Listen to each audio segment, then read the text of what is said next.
આધુઈમાં રહેતા શખ્સ પર ઉછીના પૈસા બાબતે માર મરાતા યુવાનને ભુજની હોસ્પિટલમાં દાખલ કરાયા, જેમાં આધોઈના સમીર શાહ અબ્દુલ શાહ કુરેશી નામના યુવાન પાસે લતીફ કક્કલ, હુસેન સોતા અને જુમામીર નામના શખ્સે ઉછીના પૈસા માંગ્યા હતા।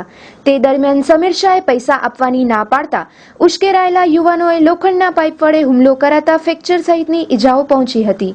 આ બનાવમાં આગળની તપાસ પોલીસે હાથ ધરી છે। पहला जो तो लतीफ मोहम्मद कक्कल याद हो रही है सांखेरी में गयो तो क्या गाड़ी में मैंने आओ नहीं